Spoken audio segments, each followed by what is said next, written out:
friends, and welcome to Waldenburn's book and reading chat. This is my first one of these videos that I'm going to be doing, and so we're just going to kind of figure out how the formula is going to go. But we're going to start off things here, as it is my first one, with a little bit of an introduction. I am Emily. I am filming from the state of Tennessee in the United States of America, where I live with my husband, Micah, and we are currently expecting our first little baby in just a few weeks, which is kind of bonkers. And I love reading. I have been reading ever since I was a very little girl. I learned how to read pretty early on and pretty much haven't stopped since. I just love reading. I love books. I love collecting books, and if you can't tell by the shelves behind me, it is just one of my all-time favorite pastimes. A little bit about the types of books that I read. I specifically mostly read vintage, classics, older books. I am not a big fan of most modern literature. Yeah, I really don't care for it that much. The majority of what I read is stuff that was written for like Victorian era, so think classics like Jane Eyre, books by Jane Austen. Oh, let me think. Those sorts of very old, typical classics, and then I read a lot of books from the 20th century. I always get confused because I think we're technically in the 21st century now, but we're in the anyway, that's a tangent. Stuff between 1900 and 2000. Honestly, a lot of what I read is from the earlier, like 40s, 50s, or it is a book that is set in historical or vintage time periods. So that is the main thing that I read. I love to read like classics, children's literature. I love children's literature. Children's books they're one of my secret weaknesses. I love them. I love historical romances. I love murder mysteries, Agatha Christie, Sherlock Holmes. I love Louis L'Amour westerns. I have not found a lot of other western authors that I really enjoy. It's primarily Louis L'Amour. I love his books. I have read so many of his books. I love Golden Age murder mysteries, like kind of the cozy Golden Age murder mysteries. That's kind of the general overview of my reading habits, if you will. Today we're just going to chat a little bit about what I've been reading recently. I'm going to talk a little bit about some books that I'm hoping to read soon. I am very much a mood reader. I do not do very well when I say I'm going to read these 6 books. 9 times out of 10, the moment those words leave my mouth, I no longer want to read those books. I lose all interest in it. So I've kind of decided to embrace that about myself and to just go with the flow, if you will. I feel like I should also probably mention, I forgot to mention it earlier, I very much go for drama-free, cozy type reads. I don't like things with love triangles or where there's a lot of stress or like tension and drama and like all of that.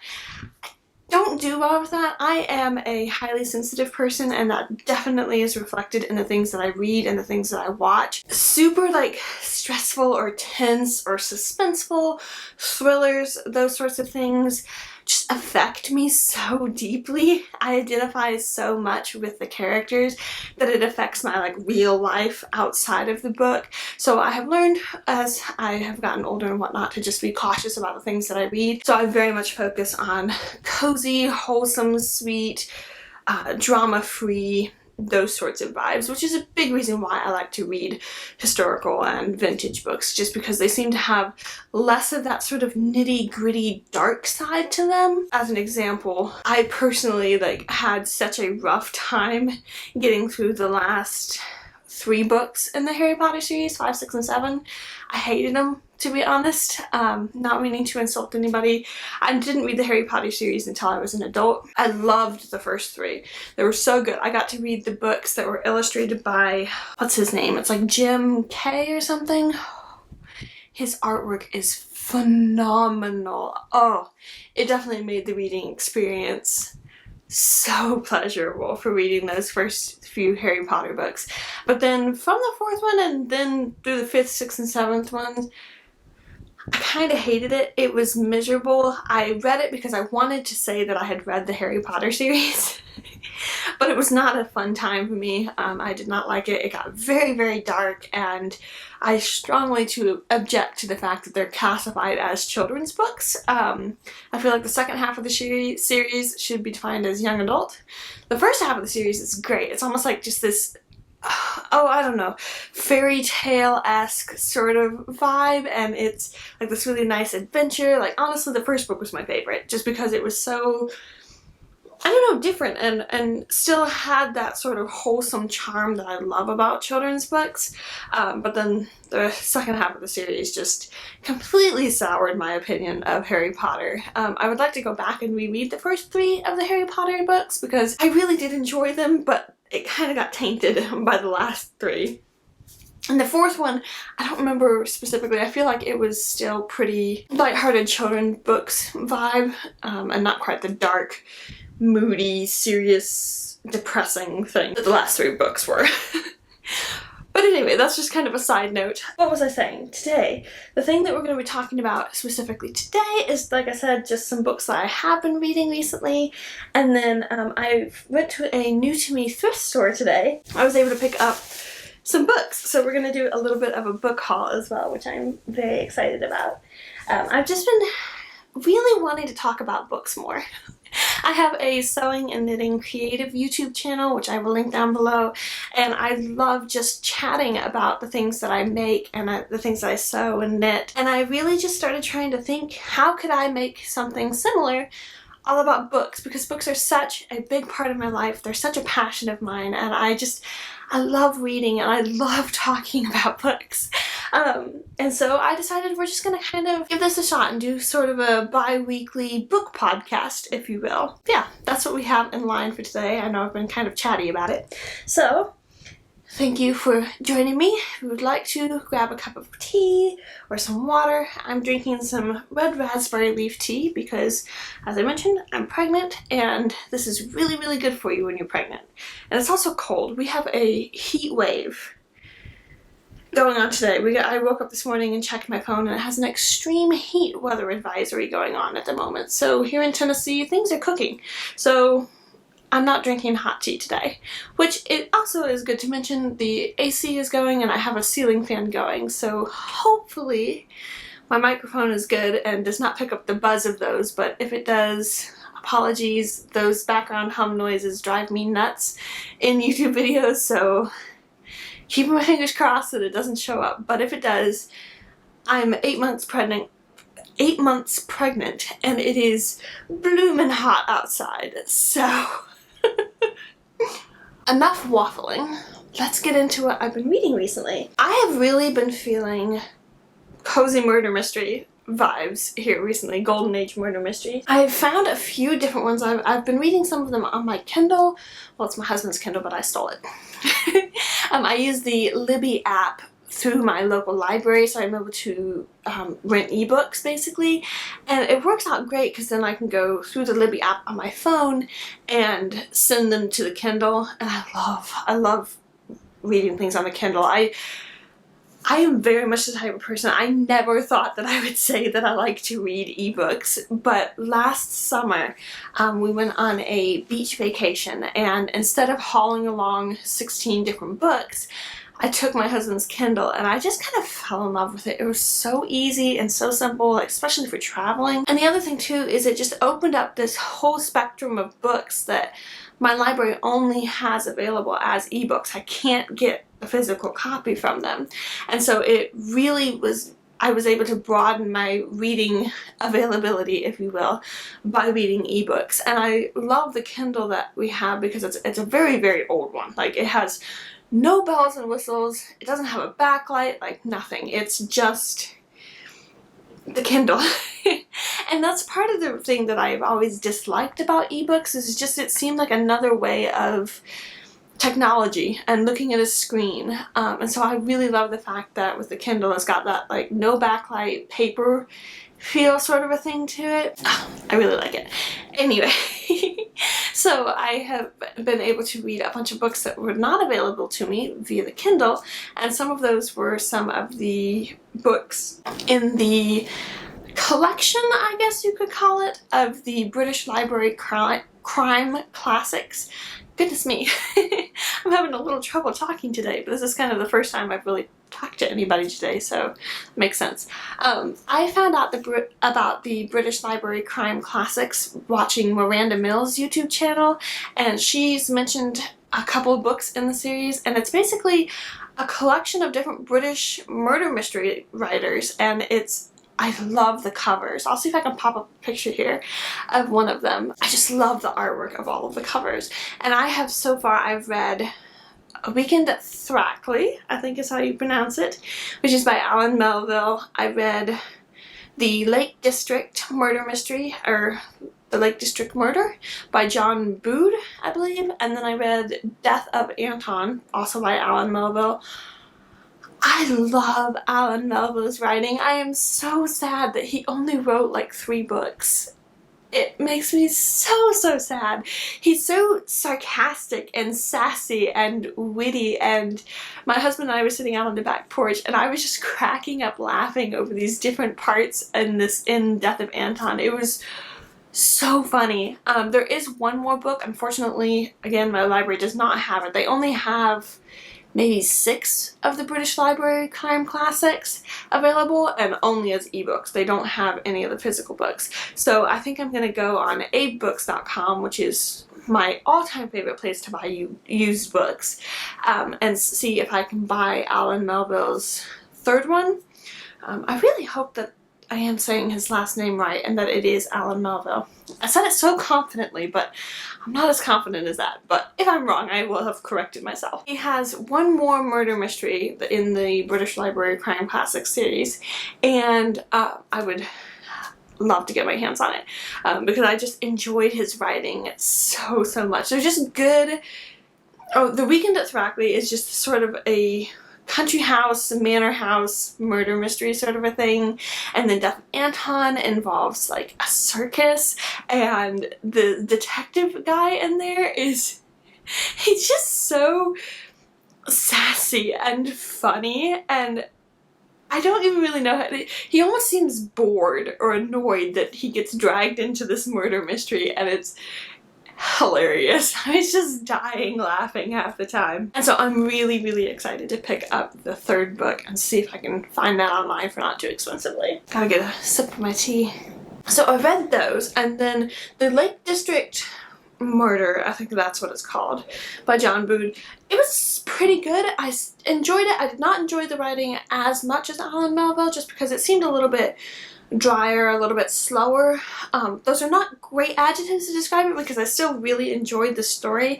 It just seemed, it was a lot less, how do you put it, dialogue driven, so to speak, and it was a lot more of so-and-so did XYZ, he then did this, and then he did this, some dialogue. It was a lot more descriptive rather than super duper like character and dialogue driven, I guess.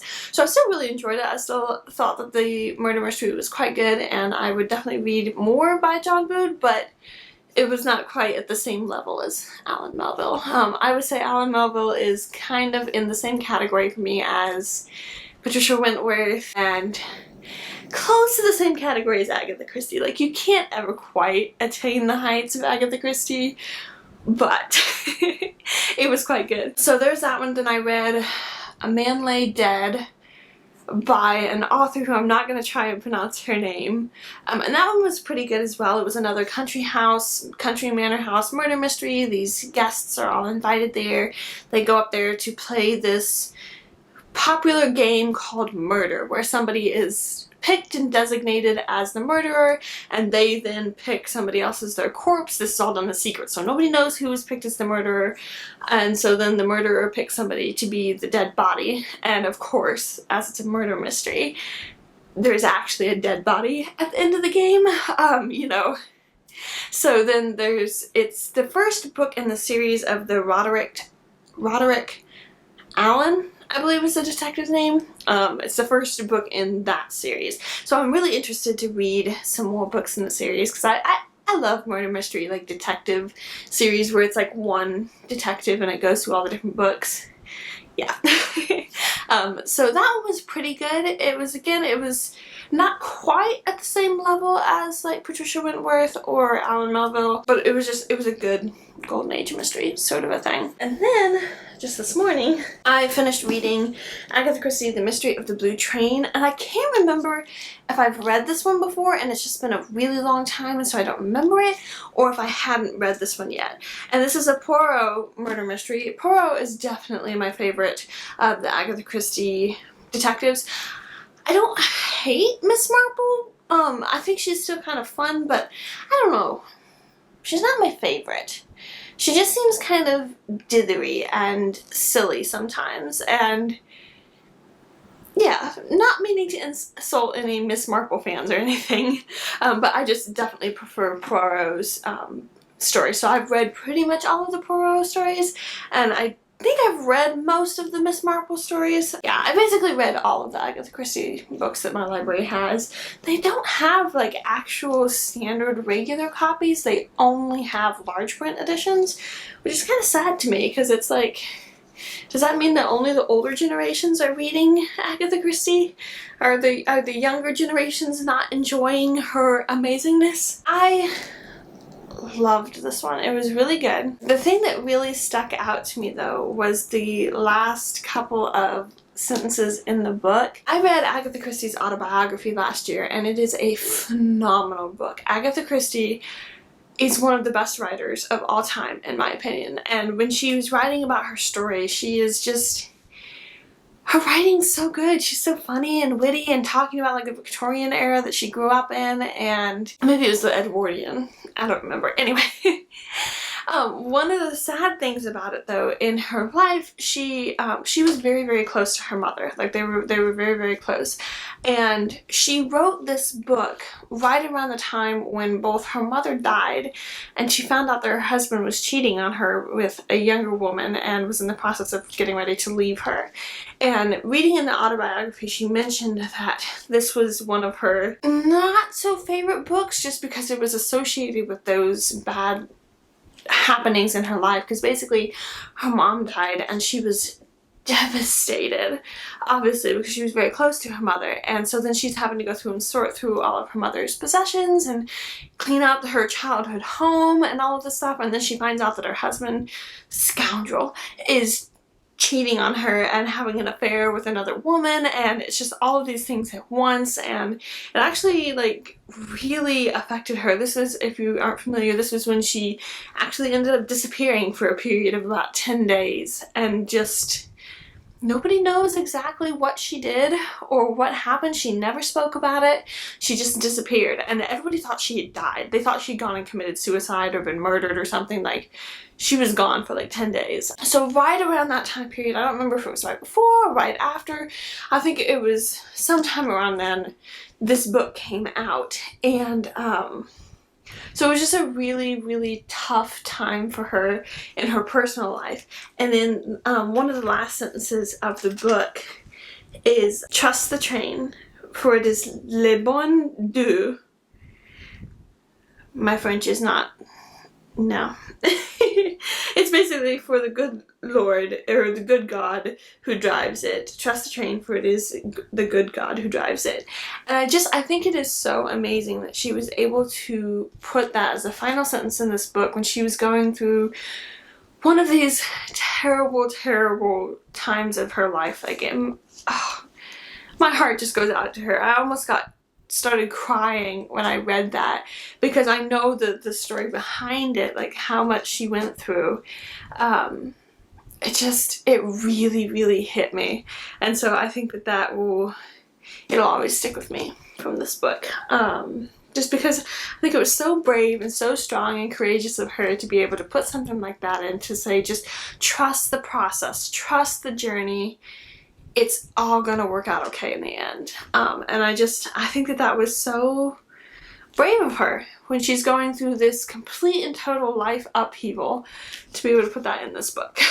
Okay, enough about that. I'm going to show you just a couple of library books really quickly that I am planning to read soon here. Like I said, I'm on this kind of golden age murder mystery kick, and so I've been doing some looking and trying to find some other golden age murder mysteries. And one of them that I read, I also just read recently, I forgot to mention, was I read the first book in the Beryl and Edwina mystery series by Jessica Ellicott. This is the second one. The first one was A Murder in an English Village, and these ones are very like sweet, almost cutesy, like not quite cutesy, like lovely sort of English countryside murder mysteries just after World War II. And so I went ahead and picked up the second and third books in the series from the library, because it was such a quick read. It was almost like if you want to say that there's like a frosting cupcakey version of a murder mystery, these kind of fit into that category. They're just kind of quick, easy read sort of a thing. So I picked up the next two in the series, and then this one I don't really know anything at all about. I just happened to, I was adding some books on my Amazon book wish list, and I happened to see this one as a suggested one, and the synopsis sounded fun.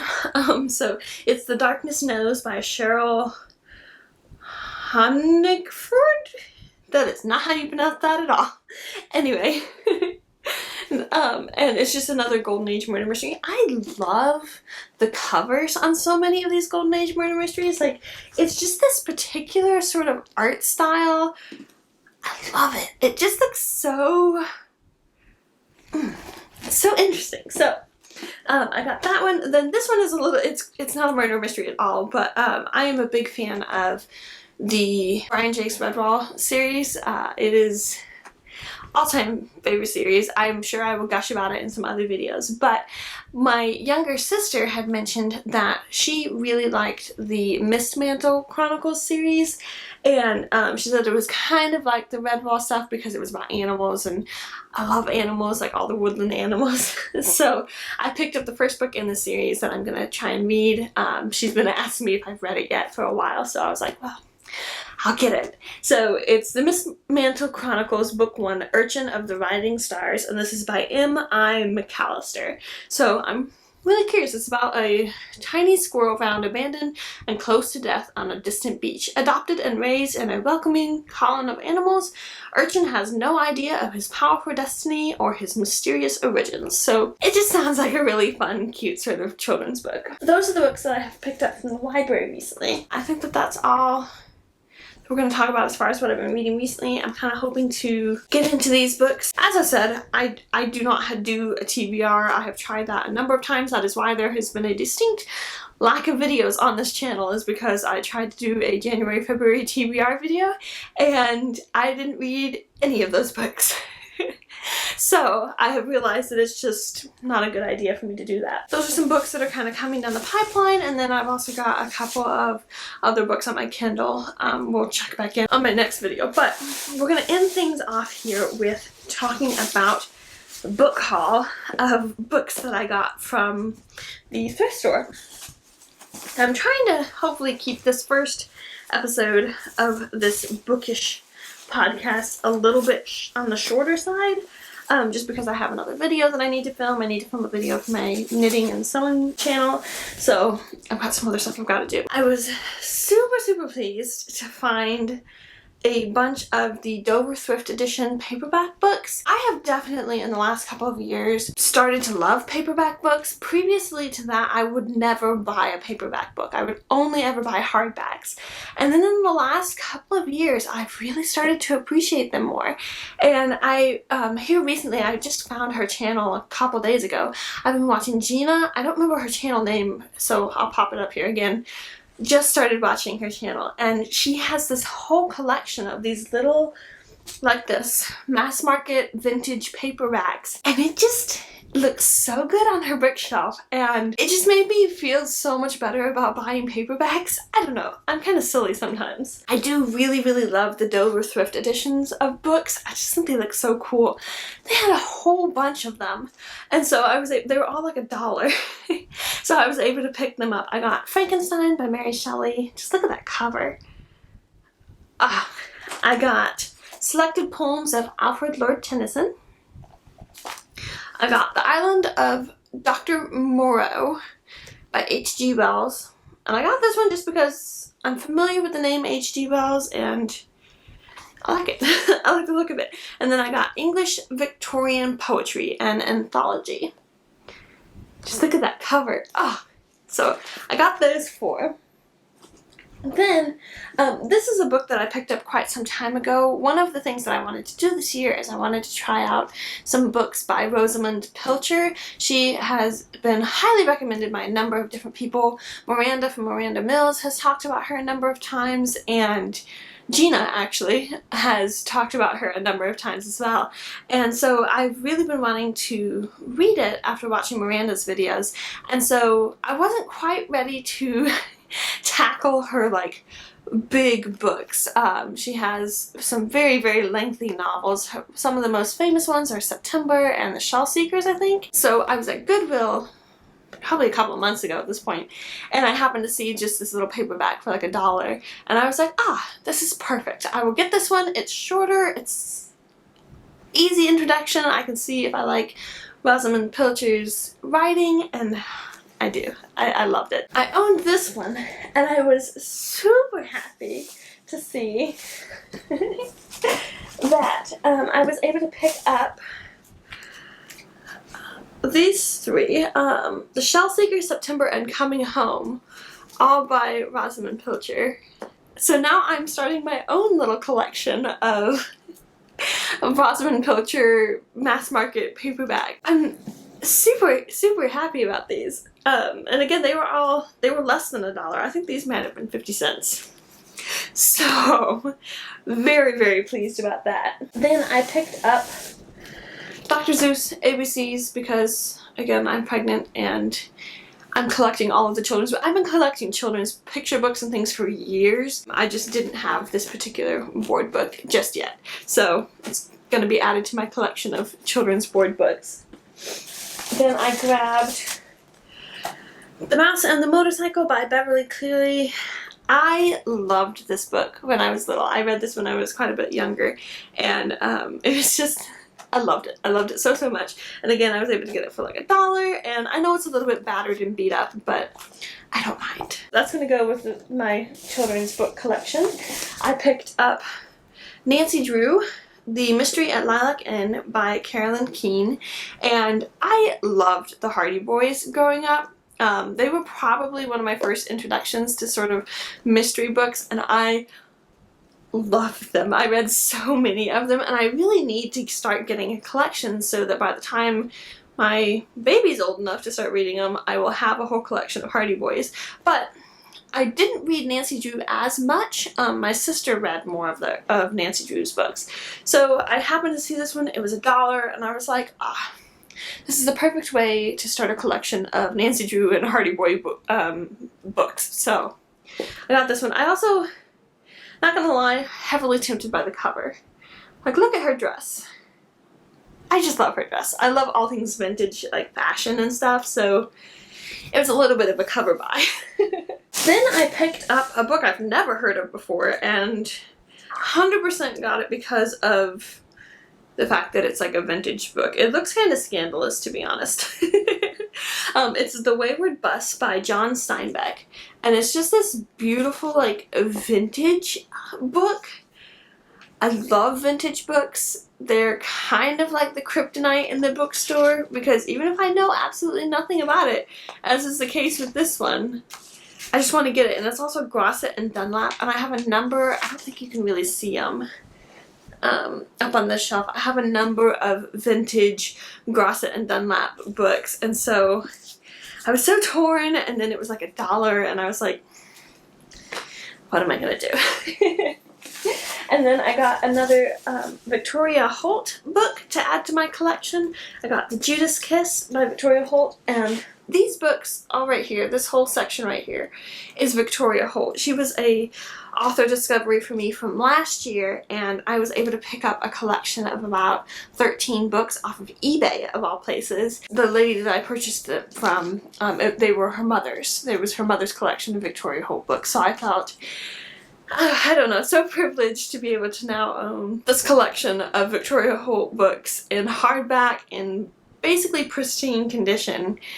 that they were now in my library, so I felt very, very lucky with that. And I just happened to see another one. So I haven't read all of the ones that I have. I need to get on that, but I couldn't resist it. And then is the last one? It is the last one. I bought Sweets to the Sweet by Susan Branch. Susan Branch is another one that I have just recently found out about, and I want all of her books so badly. Like, a lot of them are like cookbooks, but they're all in this sort of handwritten font with these gorgeous, gorgeous illustrations. And I love it. And I just happened to see this on the shelf, and it was, again, I think this one was $2. And I was just like, this is perfect. I want to collect the rest of her books, so this is a perfect way to start that collection. So overall, I was super pleased with the books that I picked up from this thrift store. Altogether, books, and then I got like a little teacup and a couple of other things. I love drinking tea. That's another thing that you will very rapidly learn about me. I love, love, love drinking tea. Not in the summertime. It is just too hot, which is why I have my iced tea. But I love tea, and I love specific types of mugs and teacups, so I was really happy to be able to pick up one from there. I was super happy with the books that I got. Altogether, for everything that I got, I think it was like $18, which is insane for the number of books and stuff that I got. Like, whew. But yeah, that is all that I have for you today. Thank you so much if you are still here and sticking around after all that chattering. I am so, so happy that you have stuck around and that you've watched this video.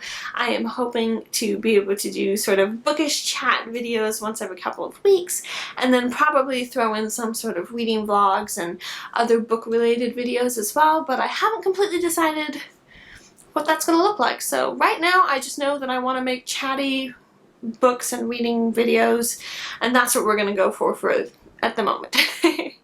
Because I would love to do some sort of author spotlight, illustrator spotlight, favorite book series, Redwall, some of the reading tags. I have another book haul video that I am actually in the process of editing at the moment that should go up after this one goes live.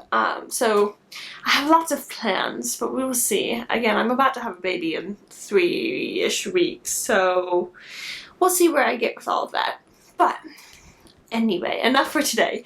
Thank you again so, so much for hanging out with me, and I will see you very soon on the next one. Bye.